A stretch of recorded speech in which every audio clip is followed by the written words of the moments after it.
Hola mis amigos de YouTube, soy Hombre de Cristal Rubio, y aquí viene el séptimo vídeo de predicación con locuendo. Sí, lo sé, he estado muy quieto, pero amigos entiendan una cosa, y es cuando el Señor llame, no cuando uno quiera, y espero que hayan visto el mix que el Señor me permitió hacer. Bueno, en esta ocasión el Señor y yo les traemos un vídeo, trata de la mentira y el fraude de la supuesta Semana Santa, que en realidad de santa no tiene nada, porque si fuera santa no estarían tomando, ni haciendo nada de lo que prohíbe la Biblia. Bueno, comencemos. Toda fiesta que el Señor hace tiene una iniciación, tiene que tener un cumplimiento intermedio y uno final. La fiesta de la Pascua tiene principio del año en el mes de Abib. Cuando se ve una pequeña rodaja de luna en el mes de Abib, sabemos que 10 días después será preciso escoger el cordero pascual, tal como se hacía en la tierra de Egipto en el día 10 del mes de Abib, y este es el ensayo de lo que se hace en Jerusalén en la Pascua. El sumo sacerdote se irá de Jerusalén a los campos de ovejas, en Betlehem, donde se crían y se cuidan para el servicio del templo, y luego llevará al cordero a la ciudad, y durante 4 días lo examinará, y después de los 4 días, el cordero debe estar sin defecto, y esa misma tarde, la del día 14, que es el día de la preparación, matarán al cordero, junto con otros miles de corderos que han sido criados, por los padres de familia de los padres de familia, que acude a Jerusalén para la fiesta.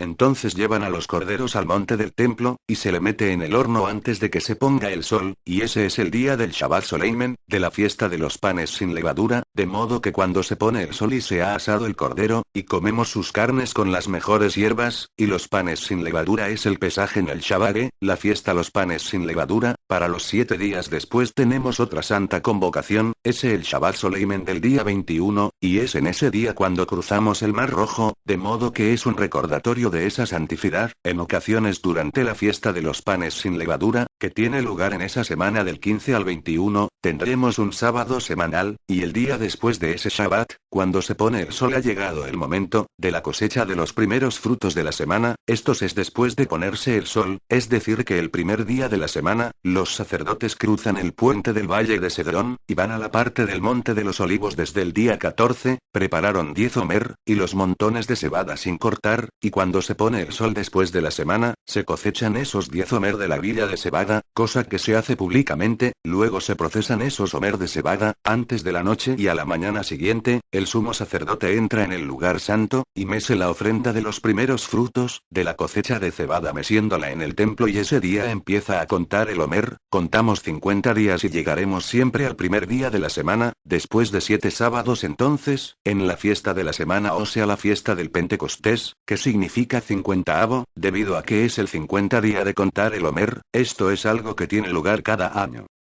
Ahora pongan atención en este mapa, quiero llevarlos al monte Moriah, en el 10º día del mes de Abib, en lo alto del monte del templo. Ustedes pueden ver, en el día 10 del mes de Abib, el sumo sacerdote se marchaba del monte del templo, y salía por la puerta del norte de Jerusalén. Vemos que sale del monte del templo, siguiendo un sendero que ha sido preparado por los levitas, y están pegados y mirándose unos a otros, y están allí en pie, pues son grandes frondas de palmeras en sus manos, abriendo paso al sumo sacerdote para que pueda salir de en medio del templo, casi 3 o 4 de milla, al norte de la puerta, o a la puerta del norte, y allí el sumo sacerdote deja allí un gran contingente de concierto de Coagnin, y los demás sacerdotes están allí, esperando, mientras que él sale a los rediles de las ovejas en Belén, y escoge el más perfecto ejemplo de cordero de Pascua, o sea un cordero macho de 1 año. En este caso tomemos el ejemplo de Jesús, que según todas las profecías bíblicas él sería entregado como cordero de sacrificio.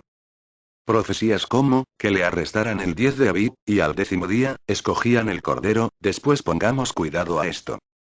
Lo llevaron a donde Pilato, y allí le observaron cómo tenían que observar un cordero, y para ellos era impuro, y lo desecharon, como a los corderos que no servían.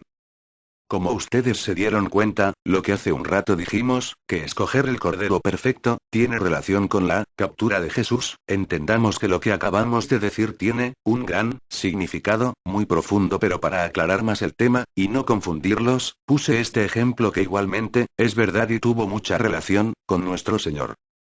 Continuemos, miremos el mapa de nuevo. Si se dan cuenta, hay una frontera con Damasco, y ahí es donde se le daba la bienvenida con largas palmeras a los extranjeros que pasaban sobre la frontera de Damasco, y así le daban la entrada a la ciudad. Mas había una promesa que venía desde el Éxodo, y podemos verla en el libro de Mateo. Miremos que nos dice en Mateo 2:6. Y tú, Belén, tierra de Judá, de ningún modo eres la menor, entre los príncipes de Judá, porque de ti saldrá un guiador, que apacentará mi pueblo Israel.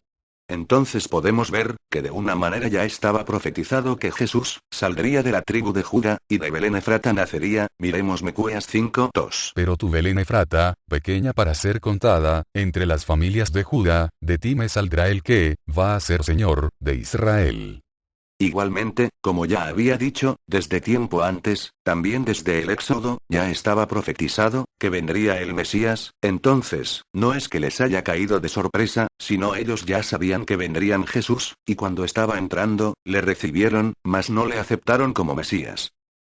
Entonces, cuando el sacerdote llega de nuevo, a Jerusalén por la puerta de Damasco, empieza a decir Hosana, Hosana, Hosana, bendito el que viene en el nombre del Señor, y cuando lo dicen, llegan todas las personas, de todos los rincones de Israel, y se unen con palmeras en mano, al canto. Pero en el año 4029, ocurría algo diferente, Jesús se llevaba a sus discípulos a Betanía, y es allí en donde, Jesús se queda con su amigo, Lázaro al que había, levantado de los muertos, esa noche Jesús era hundido, y envía a sus discípulos a que le consigan, un burro en que nunca nadie lo haya montado nadie, después Jesús le dice a sus discípulos, que se reúnan todos, pero entendamos que no fueron solo 12 sino, muchos más, porque si decimos todos, pudimos decir cientos, procedentes de Galilea, Nazaret, Jerusalén, etc., debía decirles que se reunieran, todos en la puerta, del norte, entonces el potro que pido Yeshua, se va montado desde Betanía, hasta la puerta, y allí iban los sumos sacerdotes, mirando en la dirección opuesta, viendo venir a Jesús, mientras que los apóstoles, procedían a abrirle paso, para que entrara, cuando él entraba los sacerdotes, se postraban, y mientras entraba cantaban postrados, Hosana bendito el que viene, en el nombre del Señor, entonces los sacerdotes se ponían, groseros y decían, cállate estás loco, cállate y vete. A lo que nuestro Señor Jesucristo respondía, no, no lo haré, si es precioso, dar voces a las piedras lo clamarán, porque ese es el día en el que, el ensayo se ha cumplido, porque hace 30 años, el Yeshua nació en el campo de ovejas, y hoy mismo dará su entrada triunfal, en Jerusalén y es precioso conceder el habla, a las piedras clamarán porque el ensayo se ha cumplido, y la multitud estaba enfurecida, pero nada impedirá el cumplimiento del ensayo. Entonces se imaginan una cosa, cómo es que los apóstoles, están arrodillados, y ven venir un asno, y se postran y siguen cantando, Hosana en las alturas, bendito el que viene, en el nombre del Señor, y ven venir y dicen, es Jesucristo montado sobre un asno, y se postran y siguen alabando, mientras los demás detrás suyo, gritando con palabras ya muy fuertes, entonces el sumo sacerdote está en las afueras, con el cordero perfecto, con el cordero tiene que permanecer acostado, 4 días y es por eso que los fariseos, y todos los evangelios, usan estos 4 días para, ver si hay defecto o no, pero no le encontraron ningún mal a Jesús, después ya Jesús lava los pies de sus discípulos en la última cena, pero no es la cena pascual, ahora. ¿Por qué no es la cena pascual? Bien, explicaré por qué no lo es, porque si lo fuera sería un sábado solemne, es decir no se podía lavar los pies, después de la comida y tampoco trabajar, entonces Jesús tomó el pan y lo bendijo en el nombre de Dios, dijo, bendito seas, tú oh Dios que nos provee y sustenta, y entonces partió el pan y dijo, comed este es mi cuerpo y cada vez que lo comas acuérdate de mí, y de mi sacrificio entonces tomo, la copa y pronuncio de nuevo las mismas palabras, que dijo Melquisedec cuando, trajo pan y vino a Abraham, y Abraham se sintió tan conmovido, que dio el 10% de su vida, por salvar a su sobrino Lot, de una batalla sangrienta y entregó su ofrenda, a Melquisedec y fue tan conmovedor que lo repitió a toda su descendencia, y es por eso que cuando el Mesías tomó la copa, Baruch atah Adonai Eloheinu haolam, y luego dijo, esto representa mi nuevo pacto, de sangre que será derramada, para la remisión de los pecados, y pasad a todos y tomad yo no tomo, de la vida hasta cuando esté con vosotros, en el reino de mi Padre. Amén, gloria a Dios. ¿Se dieron cuenta de eso?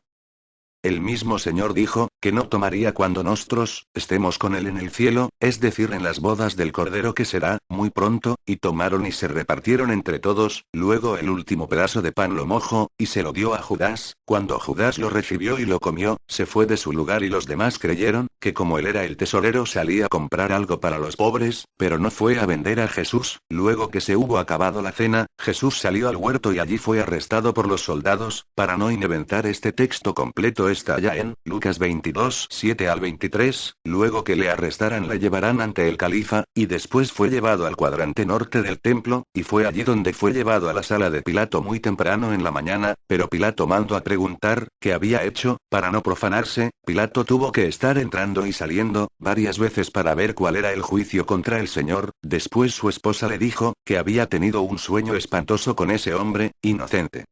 Pilato, después de oír estas palabras, fue a su sillón imitando ser un juez. En este momento quien le debería juzgar era él, sumo sacerdote, pero él estaba en el monte, con los 4 días del Cordero. Entonces Pilato tomó su puesto, mientras él no estaba. Entonces Pilato decía que no había mancha alguna en él, pero las palabras no le salían de acuerdo a lo que él decía, ya que el pobre no sabe que todos lo ensayó, o sea, las profecías se estaban cumpliendo. Entonces los demás le acosaron políticamente, a lo que Pilato respondió que bueno, tomaran la madera y lo crucificaran. Aquí viene la respuesta a la pregunta de Isaac, en Génesis 22, 7. Padre, tengo la leña del sacrificio, pero ¿dónde está el cordero para el holocausto?